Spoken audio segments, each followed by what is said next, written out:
आम्ही इथे बाळाजी काका म्हणून आलेलो नाही, स्वराज्याचे चिटणीस म्हणून आम्ही इथे आलो.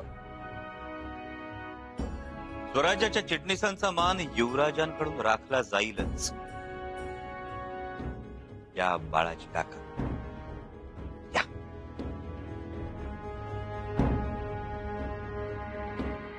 राजा, फौज सज्ज झाली. चल.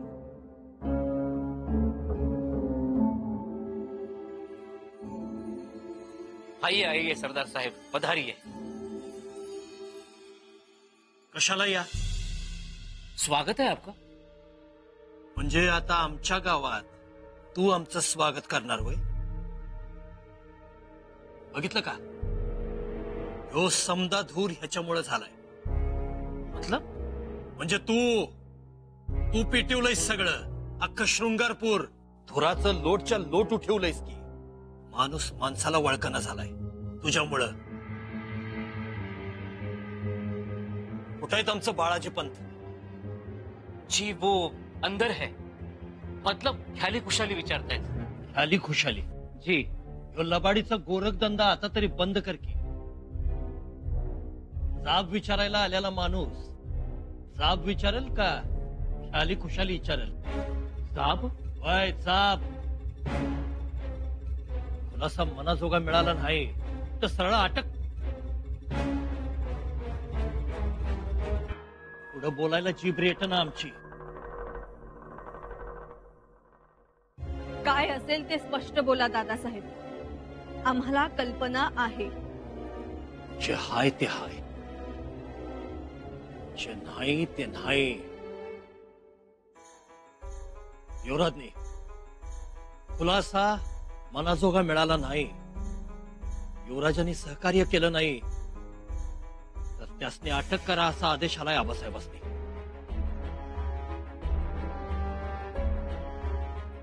बाबा, लेकिन लेकिन पण परंतु खाली होमकुंडात देखिए, देखे बी खाल तिथंच आणि ते पेटवून नाही साहेब. ह्यो करायला लावतोय समज, ह्यो भरीस पाडतोय.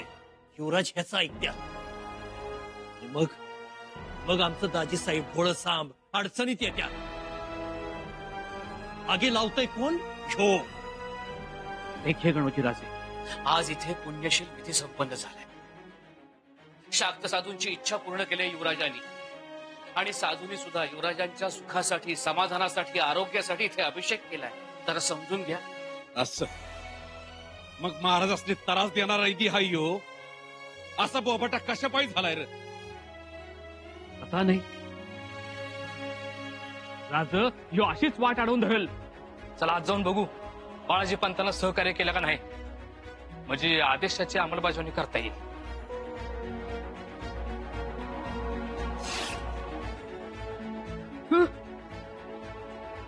नरबळी दिल्याचं सत्कार्य आमच्या हातून घडू देऊ नका.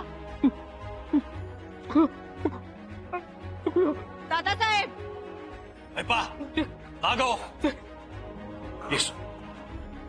तसं काय सुधी होणार नाही.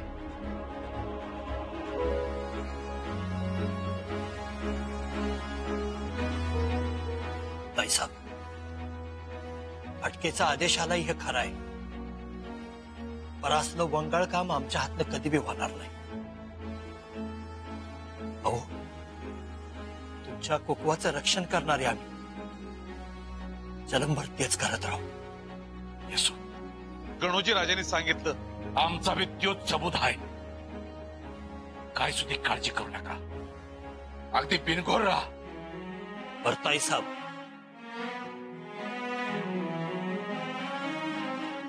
हे जे समद वंगाळ घडतंय हे ह्या कलुषामुळे घडतंय, एवढं ध्यानात ठेवा.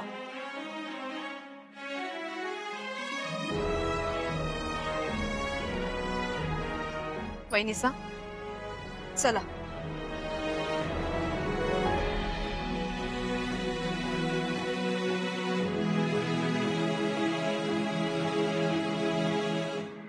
आम्हाला समजावू नका आणि आमची समजूतही निघणार नाही. बाळाजी काका, आम्ही तुम्हाला समजावतही नाही आणि तुमची समजूतही काढणार नाही. तर आम्ही काय म्हणतो आहोत ते तरी ऐकून घ्यावं. काय ऐकायचं?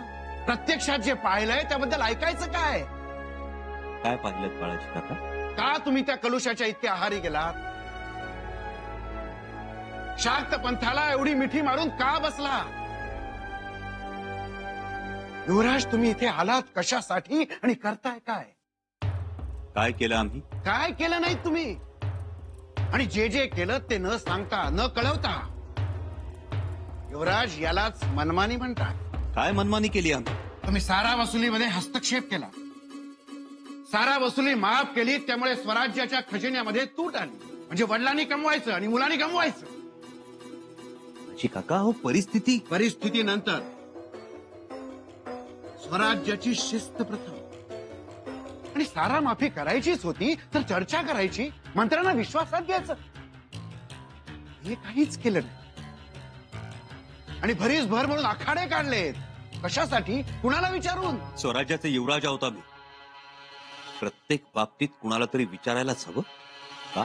युवराज, तुम्हाला एका गोष्टीची कल्पना असेल. औरंगजेब आणि या इतर सत्ता महाराजांना घाबरतात असं का वाटतं तुम्हाला? नाही. काय आहे महाराजांकडे? अमर्याद गड, सैन्य, तोफा? काहीही नाही. महाराजांकडे आहे ती फक्त एक शिस्त. मदांध सत्ताधारी घाबरतात ते महाराजांच्या शिस्तीला. युवराज, आणि तीच शिस्त तुम्ही मोडण्याचा प्रयत्न केला. नव्हे तुम्ही ती मोडलीत. आम्हाला नाही वाटत तसं. आत्ताच उदाहरण घ्या. आम्ही तुम्हाला विधी बंद करायला सांगत असताना सुद्धा जबाबदार मंत्र्यांचा शब्द तुम्ही पाळलात का? उलट आमच्या मानेला तलवारी लावल्या, शोभा केलीत आमची. मुळीच नाही बाळाजी काका. युवराज, तुम्ही शाक्त पंथाला जवळ करता, त्यांच्या अघोरी पूजा करता, त्यासाठी रेडे मारता, रेड्याच्या ओल्या कातड्यावर बसता. शाक्त पंथाचे 5 मकार जवळ करता. मांस खाता, मद्य पिता, मासे वर्ज नाहीत. परस्त्री निषिद्ध नाही. काय चाललंय युवराज? हे काय चाललंय? आम्हाला जे बोलायला सुद्धा लाज वाटते त्या हीन पातळीवर गेला युवराज तुम्ही. आणि आता हा कलशाभिषेक, आमच्या महाराजांना मंत्रतंत्रानं मारण्याचा हा उघड प्रयत्न का करता युवराज? तुम्ही असं का करता युवराज? कोणी सांगितलं तुम्हाला हे? शास्त्रात कलशाभिषेकाचा हाच अर्थ दिला. कलशाभिषेक झाला की तुम्ही गादीवर बसणार आणि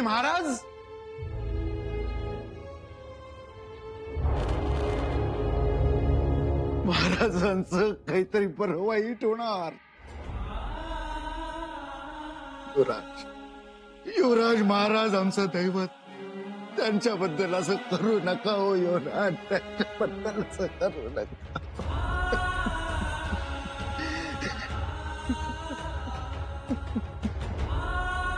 बाळाजी काका,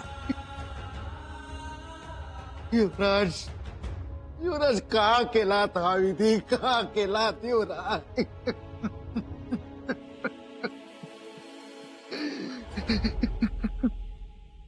परवा राहुजी पंत आले, चौकशी करून निघून गेले. हाती काय लागलं? काहीच नाही.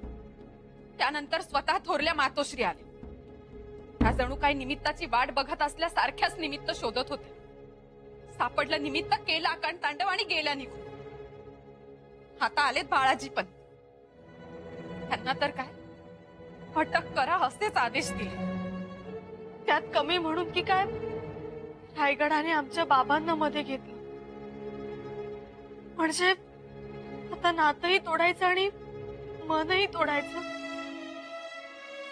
हेच राजकारण चाललंय बत्ताशीबाई.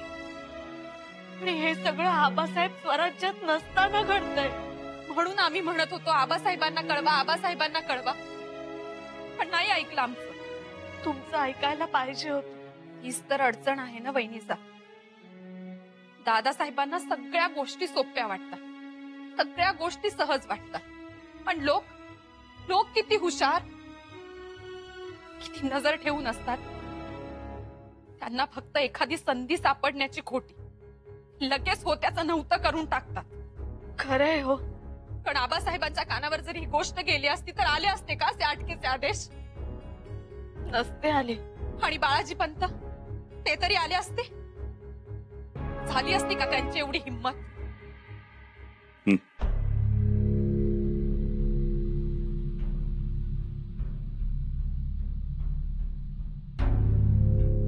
डोळे पुसा बाळाजी काका. तुम्ही समज करून घेतलाय तसा हा अभिषेक नाही, मुळीच नाही. नेहमीप्रमाणे या अभिषेकाला सुद्धा आमच्या अविचारीपणाचा, कृतज्ञपणाचा मुलामा देण्याचा हा कुटील डाव. काय तर म्हणे महाराजांवर संकट यावीत म्हणून आम्ही हा अभिषेक करतो आहोत. बाळाजी काका, मगाशी पाहिलेली ती जगज्जननी महाकाली अशी पूजा केल्यानंतर आई वडिलांना मारते काय? आणि मारतच असेल तर जे आम्हाला त्रास देतात त्यांना आधी मारू आम्ही. महाराजांना. बाळाजी काका, स्वराज्याचे चिटणीस आहात आपण. गैरसमज कोणत्या गोष्टींचे करून घ्यावेत याला सुद्धा काही मर्यादा आहे, ताळतंत्र आहे. कुणी सांगितलं तुम्हाला हे? बाळाजी काका, ज्यांना आम्ही अमृताची पताका समजतो, आमचे पंचप्राण समजतो, त्या आबासाहेबांच्या जीवावर हा शंभूराजा उठेल?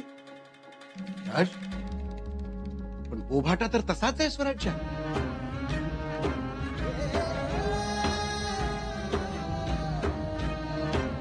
म्हणजे आमच्या विरोधात हे शेवटचं शस्त्र उपसलंय. तर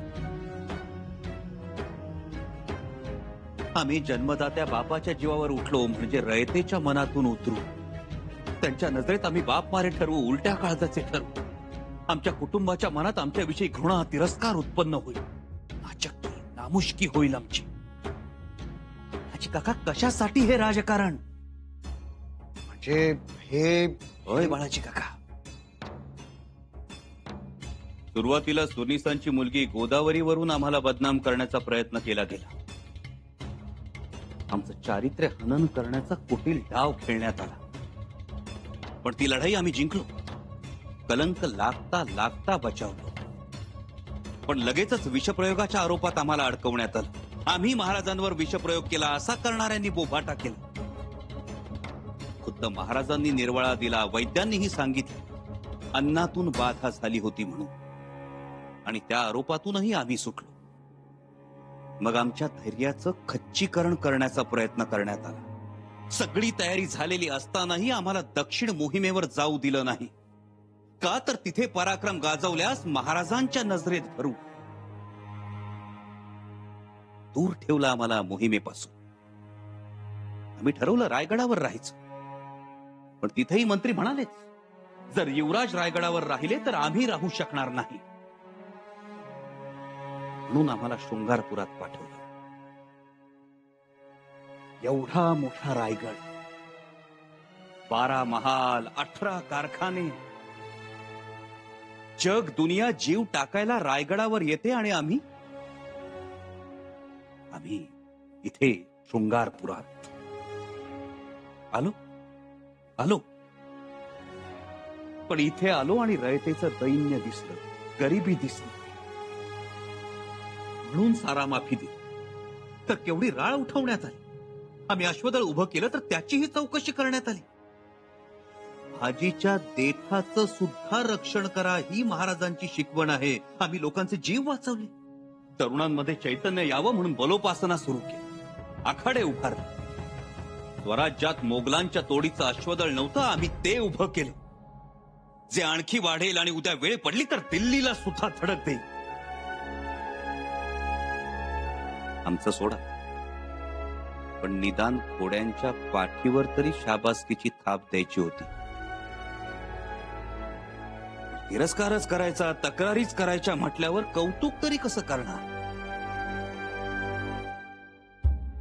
आणि कुणी सांगितलं तुम्हाला आम्ही मद्य पितो, परस्त्रीचा हव्यास धरतो? विचारा युवराज्ञींना. प्रत्येक स्त्रीमध्ये आम्ही आऊसाहेबांना पाहतो. करणं तर सोडा, विचार सुद्धा शिवत नाही हो आमच्या मनाला. बाळाजी काका, महाराजांनी आम्हाला शृंगारपुरात पाठवलं आणि आम्ही स्वराज्य शृंगार, दिलेर खानाला थोपवलं, सिद्धीला अडवलं, पोर्तुगीजांना फटकारलं. स्वतः आबासाहेब आणि सगळी फौज स्वराज्यात नसताना एवढे दिवस कोणाचीही स्वराज्याकडे वाकड्या नजरेनं बघण्याची हिंमत झाली नाही. हे तरी मान्य आहे ना तुम्हाला? तरीही आमच्या विरोधात वारंवार तक्रारीचे खलिते जातात. शंभूराजे नादान आहे, शंभूराजांच्या उदरी पाप आहे, शंभूराजे दिलेर खानाची दोस्ताना करतात. का बाळाजी काका, का आमच्या विषयी हा आकस?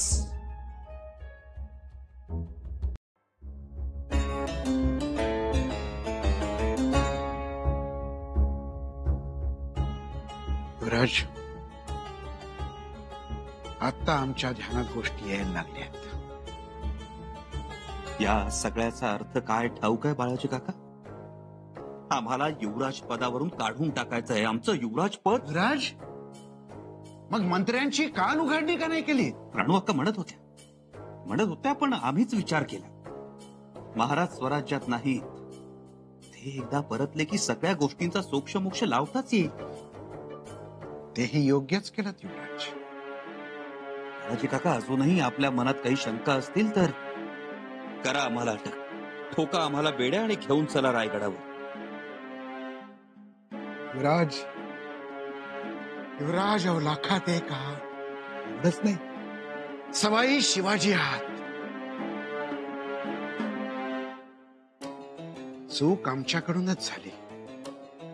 युवराज, घेतली आम्ही जबाबदारी. तुमची बाजू आम्हाला समजली.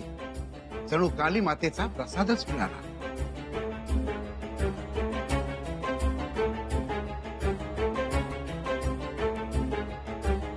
चला, बाहेर सगळे वाट पाहत असतील.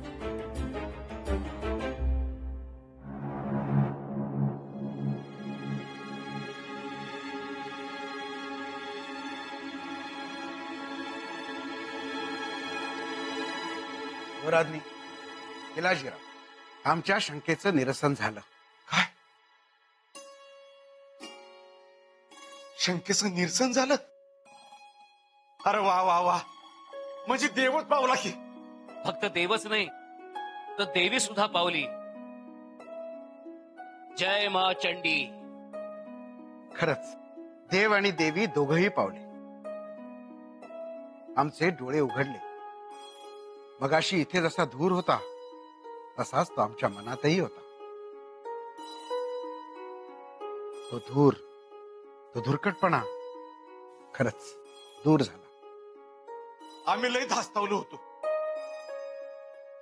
धास्तावू नका पिलाजीराव. आपले युवराज म्हणजे 52 कशी सोन्याची लगड आहे हे आम्हाला पटलं. आता जरा स्पष्टच बोलतो. रायगडावर आमच्या आजूबाजूला बारीक आवाजात चर्चा चालू असते. सूर्याच्या पोटी शनिचर जन्माला आला म्हणून.